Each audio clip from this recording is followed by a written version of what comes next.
Today I'm going to read you a book called Where the Wild Things Are. Story and pictures by Maurice Sendak. I love these pictures.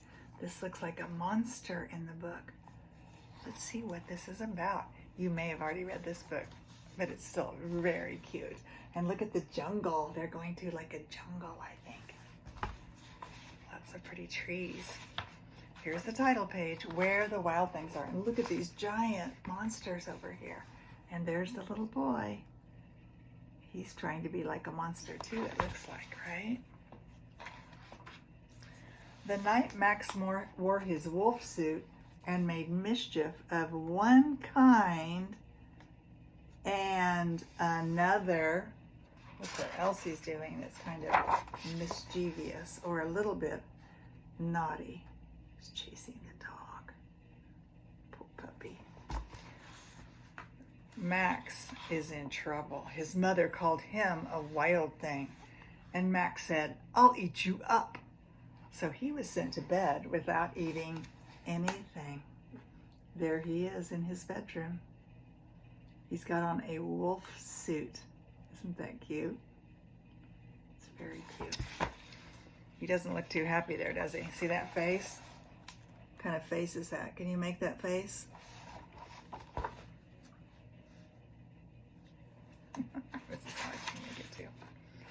That very night in Max's room, a forest grew. Oh, look at the trees starting to grow in his room. That is, wow. I didn't know that could happen, did you? And grew. Look, it's getting bigger and bigger. Max looks pretty happy now. Look at him. Look at that smile. My room is turning into a forest, he says.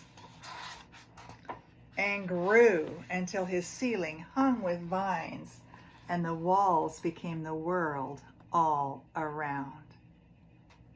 Is that crazy? How would you like your bedroom to turn into a jungle like that? Scary. And an ocean tumbled by with a private boat for Max. He sailed off through the night and day. There he goes. I don't know where he's going, but we'll find out.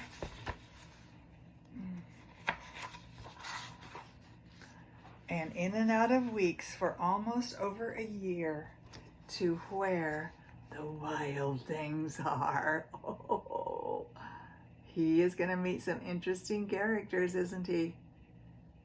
That looks like a little bit of a sea monster, doesn't it? Coming up out of the sea. And when he came to a place where the wild things are, they roared their terrible roars and gnashed their terrible teeth. Rawr. They growled at him and they tried to scare him away. And rolled their terrible eyes and showed their terrible claws. Look at those claws. They have big, scary eyes too, right? And even horns. Some of them have horns. I'm pretty scared. But apparently Max wasn't afraid because Max said, "Be still," and tame them with the magic trick. Be still. And they were. They were all still. Look at that.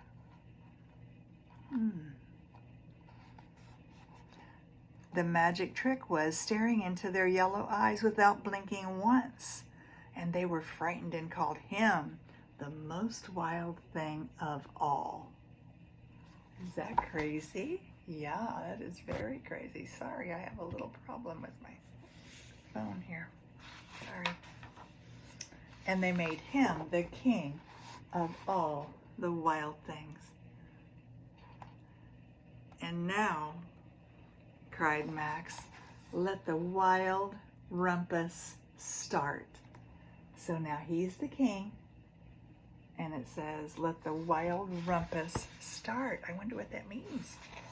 Does that mean they're going to have a party? Oh, it does.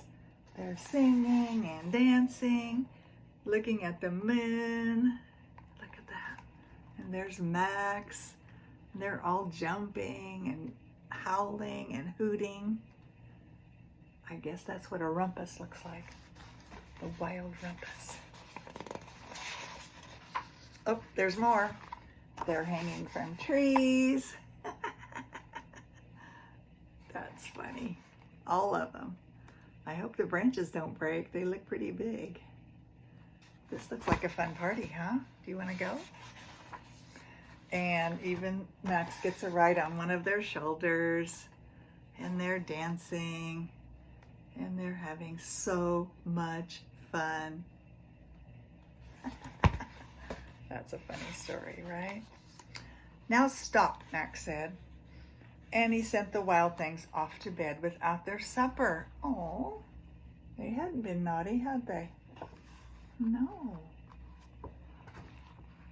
Max, the king of all the wild things, was lonely and wanted to be somewhere where someone loved him best of all. Then, all around the world, from far away, he smelled good things to eat. I wonder what that is. So he gave up being king of where the wild things are. He's feeling lonely, isn't he? He's feeling homesick. Homesick's when we want to go home. But the wild things cried, "Oh, please don't go. We'll eat you up. We love you so." And Max said, "No." There he goes. He's sailing away. The wild things roared their terrible roars and gnashed their terrible teeth and rolled their terrible eyes and showed their terrible claws. But Max stepped into his boat and waved goodbye. Bye-bye, he says. Bye-bye. I like to peek over the top of the books. And he sailed back over a year, in and out of weeks, and through a day. Look at him. Looks like he's headed back to his house. What do you think? And into the night of his very own room, where he found his supper waiting for him. See it? That's what he smelled from far away. And it was still hot. No picture on this page. So that is the end. So do you think he really went somewhere far away and met the wild things? Or do you think maybe he had a dream? What do you think? That's something to think about, okay?